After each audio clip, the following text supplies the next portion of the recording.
मोक्षमार्गस्य नेतारं वेत्तारं कर्मभूभृतां ज्ञातारं विश्वतत्त्वानां वंदे तद्गुणलब्धये। जय बोलिए देवादिदेव एकजा आदिनाथ भगवान की जय। आचार्य भगवंत उमा स्वामी मुनि महाराज की जय। आचार्य भगवंत पूज्यपाद स्वामी मुनि महाराज की जय। आचार्य गुरुदेव विद्यासागर जी महाराज की जय। परम पूज्य मुनि पुंगव सुधा सागर जी महाराज की जय।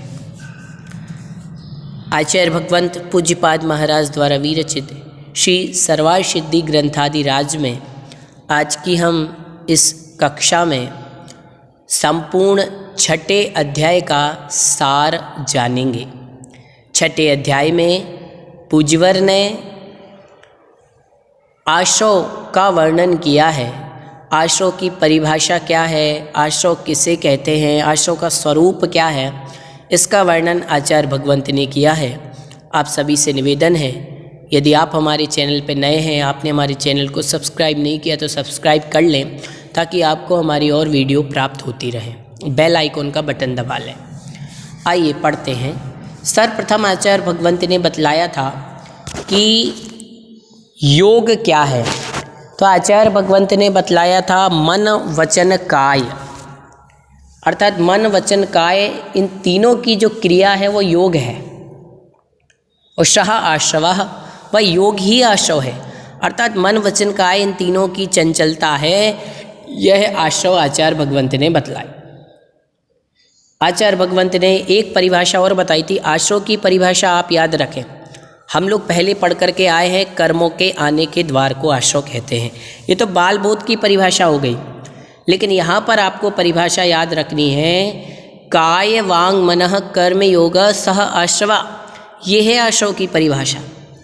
और हिंदी में आप इसको ऐसा लिखें, आत्मा के प्रदेशों का परिस्पंदन हलन चलन योग है, और वह योग ही क्या है, आश्रव है।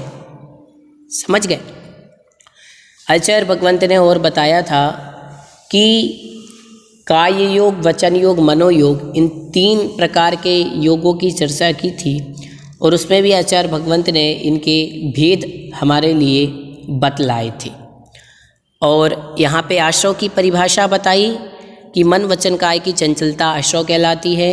मन वचन काय इनकी क्रिया योग है, और वह क्या है, आश्रव है, ये जानना। इसके बाद आचार्य भगवंत ने बतलाया वह आश्रव दो प्रकार का, शुभ आश्रव और अशुभ आश्रव। शुभ आश्रव अर्थात पुण्याश्रव, अशुभ आश्रव अर्थात पापाश्रव। अब शुभ आश्रव की परिभाषा आपको क्या लिखना है, जो योग शुभ परिणामों के निमित्त से होता है वो शुभ योग है, और उससे जो कर्म आते हैं वो शुभ आश्रव है ना। और जो योग अशुभ परिणामों के निमित्त से होता है वह अशुभ आश्रव है। तो अशुभ आश्रव और शुभ आश्रव, जो शुभ परिणामों के निमित्त से हो वो शुभ आश्रव, और जो अशुभ परिणामों के निमित्त से हो वो अशुभ आश्रव। ठीक है। शुभ आश्रव को पुण्याश्रव भी कह सकते हैं, अशुभ आश्रव को पाप आश्रव भी हम कह सकते हैं। अब पुण्य पाप क्या है, जो आत्मा को शुभ में लगाता है वो पुण्य है, और जो शुभ से बचाता है, पापों में लगाता है, वह पाप है। ठीक है, ऐसा जानना चाहिए। जो हमारी आत्मा को पवित्र करता है, जिससे हमारी आत्मा पवित्र होती है, वो पुण्याश्रव है, और जिससे हमारी आत्मा अपवित्र होती है वह अशुभाश्रव पापाश्रव है।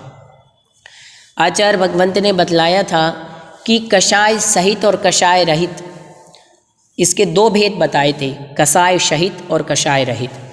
तो कषाय सहित के तो सांप्रायिक आश्रव होता है, 10वें गुण स्थान तक कषाय होती हैं, तो 10वें गुण स्थान तक सांप्रायिक आश्रव होता है, और कषाय रहित जीत के ईर्यापत आश्रव होता है।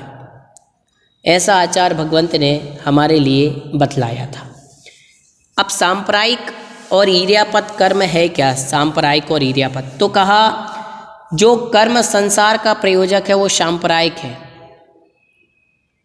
है ना, और जो कर्म इसके द्वारा प्राप्त होता है, आचार्य भगवंत ने ईर्यापत के लिए बताया था, ईर्या की व्युत्पत्ति ईरणम होगी। योग का अर्थ गति है, जो कर्म इसके द्वारा प्राप्त होता है वह ईर्यापत है। ऐसा आचार्य भगवंत ने बतलाया था। मतलब हम सभी के लिए ये यहाँ पर समझने लायक है कि सांप्रदायिक आश्रय क्या है और इरियापत आश्रय क्या है। तो आचार्य भगवंत ने बताया था सांप्रदायिक आश्रय, जिस आश्रय का प्रयोजन संसार है वह तो सांप्रदायिक आश्रय है, और स्थिति और अनुभाग से रहित कर्मों का जो आश्रय होता है वह इरियापत आश्रय है ना। स्थिति और अनुभाग रहित कर्मों का जो आश्रय होता है वह इरियापत आश्रय कहलाता है।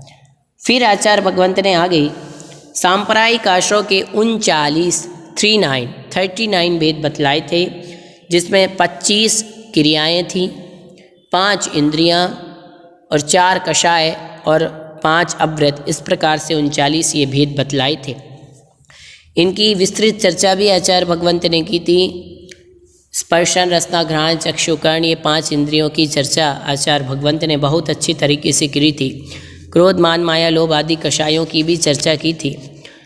हिंसा, झूठ, चोरी, कुशील, परिग्रह, इन 5 अव्रत और 25 प्रकार की क्रियाओं की चर्चा आचार्य भगवंत ने की थी। तो एक बार और समझ लेते हैं। 5 इंद्रियां आप जानते ही हैं, 4 कषाय जानते हैं, 5 अव्रत जानते ही हैं। सबसे पहले आती है सम्यक्त क्रिया। जो सम्यक्त को बढ़ाने वाली क्रिया है, जैसे अरिहंत आदि की पूजा करना, ये सम्यक्त क्रिया है। और जो मिथ्यात्व को बढ़ाने वाली क्रिया है, कुदेव की पूजा करना, ये मिथ्यात्व क्रिया हो गई।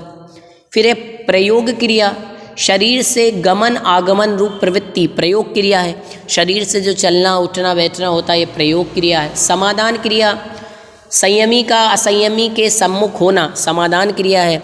कोई संयमी जीव है, वो असंयमी के पास चला जाए, उसके सम्मुख चला जाए, मतलब असंयम हो जाए। जैसे कोई संयमी जीव है, अब वो असंयम होने के निकट है, असंयमी बन जाएगा, तो ये समाधान क्रिया। इरियापत क्रिया, इरियापत से गमन के लिए जो क्रिया होती है वो इरियापत क्रिया है। प्रदोष की क्रिया, क्रोध के आवेश में द्वेष आदिक रूप जो क्रिया होती है वो प्रदोष की क्रिया है।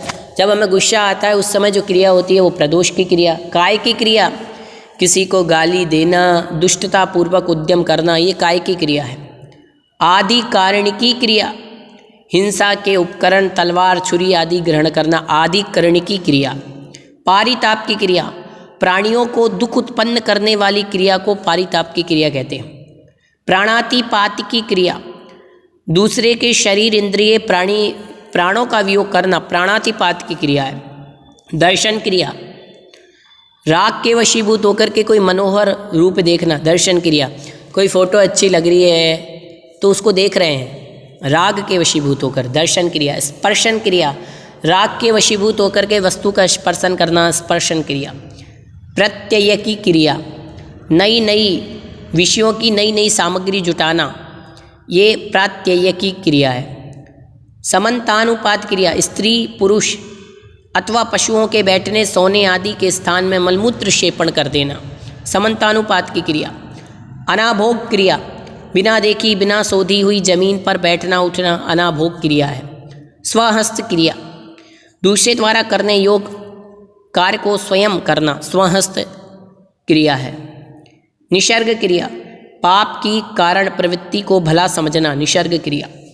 विदारण क्रिया, पर के द्वारा किए हुए पापों का प्रकाशित करने को विदारण क्रिया कहते हैं।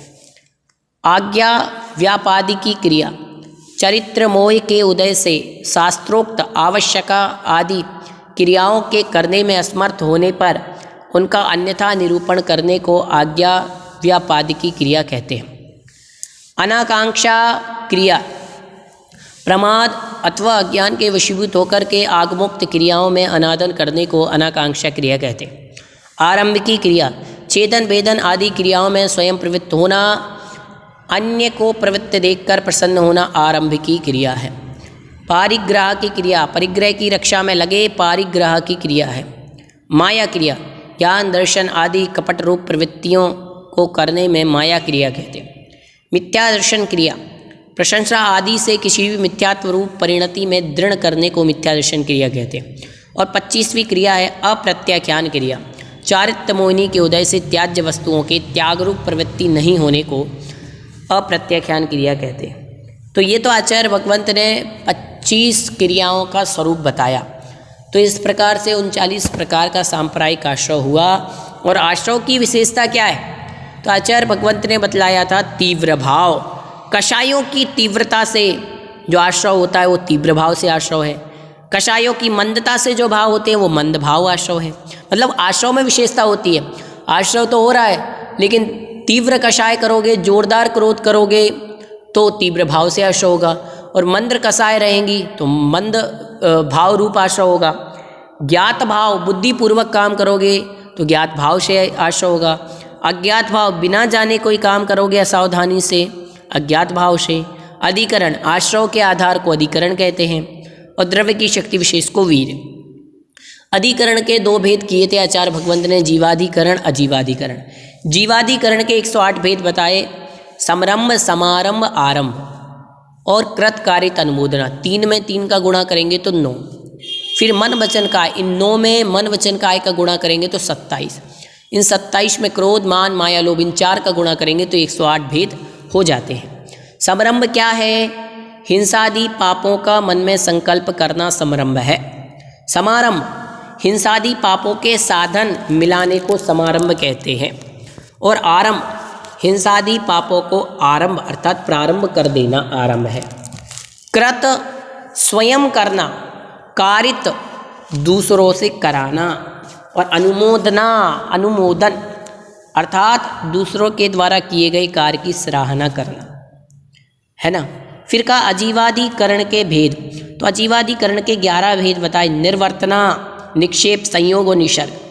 निर्वर्तना रचना को निर्वर्तना कहते हैं। निर्वर्तना 2 प्रकार की, मूल गुण निर्वर्तना, उत्तर गुण निर्वर्तना। मूल गुण निर्वर्तना किसे कहते हैं? शरीर मन और श्वासोच्छ्वास की रचना, मूल गुण निर्वर्तना। उत्तर गुण निर्वर्तना क्या है? काष्ठ मिट्टी आदि चित्र वगैरह की रचना उत्तर गुण निर्वर्तना है ना। फिर का निक्षेप किसे कहते हैं? वस्तु के रखने को निक्षेप कहते हैं। निक्षेप के 4 भेद, अप्रत्यक्ष वीक्षित निक्षेपाधिकरण, दुह प्रमिष्ट निक्षेपाधिकरण, सहसा निक्षेपाधिकरण और अनाभोग निक्षेपाधिकरण। संयोग मिला देने का नाम संयोग है। इसके 2 भेद, भक्तपान संयोग, उपकरण संयोग।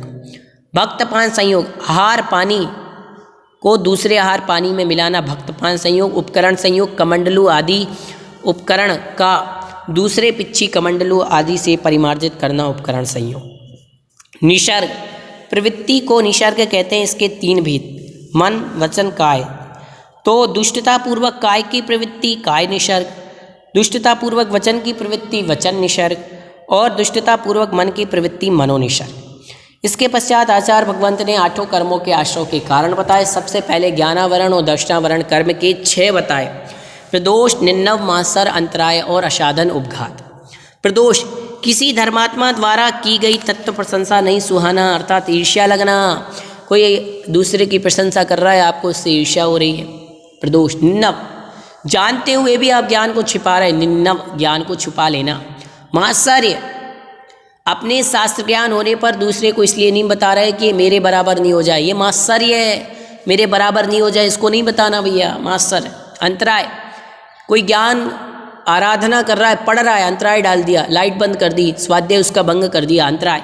असाधन दूसरे के द्वारा प्रकाशित ज्ञान को रोक देना असाधन कहलाता है। उपघात प्रशस्त ज्ञान में दोष लगाना उपघात कहलाता है। ऐसे ही आपके लिए दर्शन का समझना, कोई दर्शन कर रहा है उसमें आपने रोक दिया, कोई आपसे दर्शन की विधि पूछ रहा है उसको आपने दर्शन की विधि नहीं बताई, कोई मंदिर का पता पूछ रहा है उसने को आपने मंदिर का पता नहीं बताया, ये सब दर्शनावर्णी कर्म के बंध के कारण है। असाता वेदनीय और साता वेदनीय, वेदनीय के 2 भेद। तो असाता वेदनीय कर्म के आश्रव के कारण है दुख, शोक, ताप, आक्रंदन, वत और परिदेवन। दुख पीड़ा रूप विशेष दुख होना, शोक कोई अपने किसी परिजन का वियोग हो गया, उपकारी का वियोग होगा, अब आप शोक में डूब गए, बहुत दुख हो गया आपको, ये शोक है। ताप संसार में निंदा होने के कारण तीव्र पश्चाताप होना, ताप। आक्रंदन पश्चाताप करते हुए आंसू बहाना, आक्रंदन है। बद किसी के प्राणों का घात कर देना, किसी को मार देना। परिदेवन अत्यंत दुखी होकर के करुणाजनक रुदक, ये परिदेवन। इससे असाता वेदनीय कर्म का आश्रव होता है। साता वेदनीय भूत अनुकंपा, व्रति अनुकंपा, दान, सराग, संयम, योग, शांति, सोच, संयमा, संयम, अकाम, निर्जरा, बालता।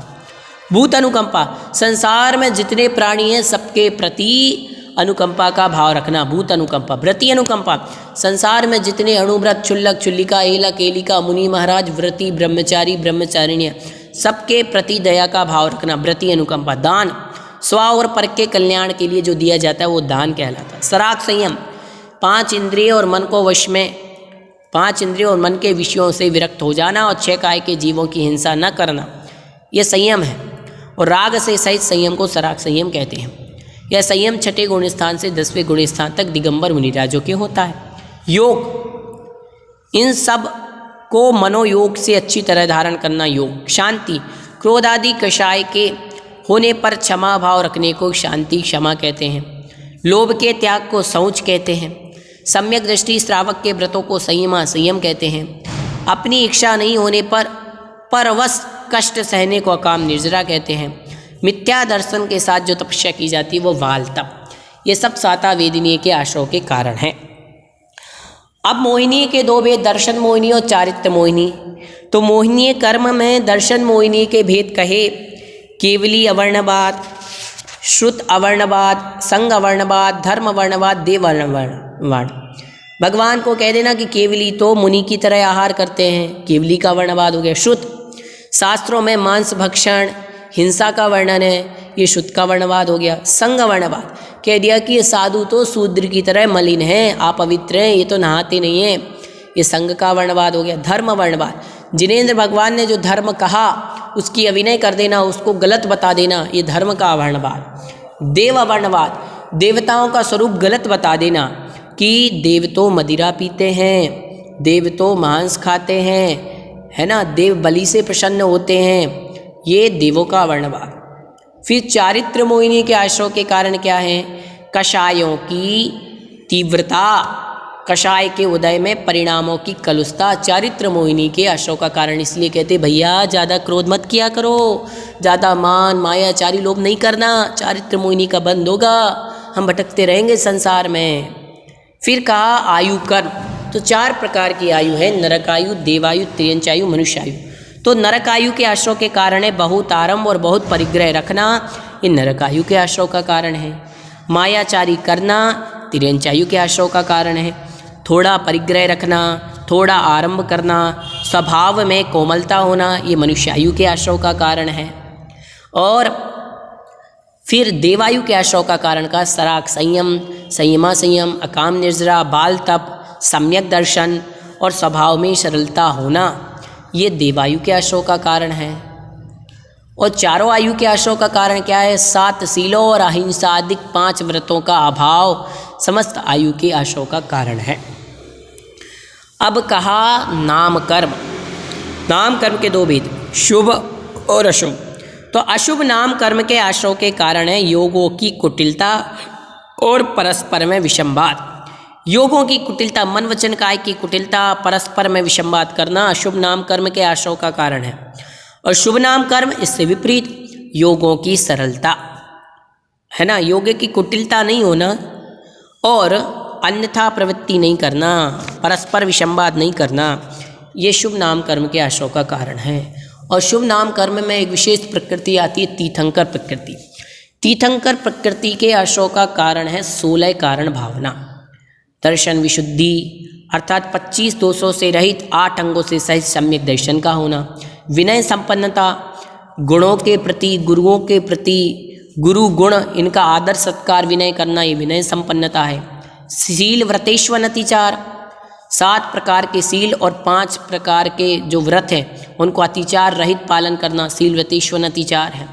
अभीक्ष ज्ञानोपयोग, निरंतर स्वाध्याय आदि में लगना, ज्ञान अभ्यास में लगना। संवेग, संसार के दुखों से भयभीत होना। शक्ति तस त्याग, शक्ति के अनुसार त्याग करना। शक्ति तस तप, शक्ति के अनुसार तप करना। साधु समाधि, दिगंबर साधु के तप में उपस्थित होकर के उनके विघ्न दूर करना और उनके संयम की रक्षा करना। वैयाव्रतकरण, दिगंबर मुनिराज की सेवा शुश्रूषा करना। अरहत भक्ति, अरहंत भगवान की भक्ति करना। आचार्य भक्ति, आचार्य परमेष्ठ की भक्ति करना। बहुश्रुत भक्ति, उपाध्याय परमेष्ठ की भक्ति करना। प्रवचन भक्ति, जिनवाणी की भक्ति करना। आवश्यका परिहाणी, 6 आवश्यकों में हानि अर्थात त्रुटि न होने देना, मार्ग प्रभावना, जिन शासन की प्रभावना करना, प्रवचन वत्सलत्व, गाय के बछड़े की तरह सभी साधर्मियों के प्रति वात्सल्य रखना। ये तीर्थंकर नाम कर्म के आश्रय के कारण है। गोत्र कर्म के दो भेद, नीच गोत्र उच्च गोत्र। नीच गोत्र के आश्रय के कारण क्या है? दूसरों की निंदा करना, अपनी प्रशंसा करना, दूसरों में जो गुण है उनको छुपाना और अपने में जो गुण नहीं है उनको बताना, ये नीच गोत्र के आश्रय के कारण है। और उच्च गोत्र के आश्रय के कारण क्या है? उच्च गोत्र के आश्रय के कारण है कि अपनी निंदा करना, दूसरों की प्रशंसा करना, नम्र वृत्ति रखना, दूसरों के गुणों को छिपाना नहीं, दूसरों के गुणों को बताना, ये उच्च गोत्र के आश्रय के कारण है। और अंतराय, दान लाभ भोग उपभोग वीर्य में अंतराय डाल देना। कोई दान दे रहा है, हमने विघ्न कर दिया, ये अंतराय कर्म है। इस प्रकार से छठे अध्याय का सार हुआ। आप इसको बार बार सुने, आपको याद हो जाएगा। सभी के लिए जय जिनेंद्र।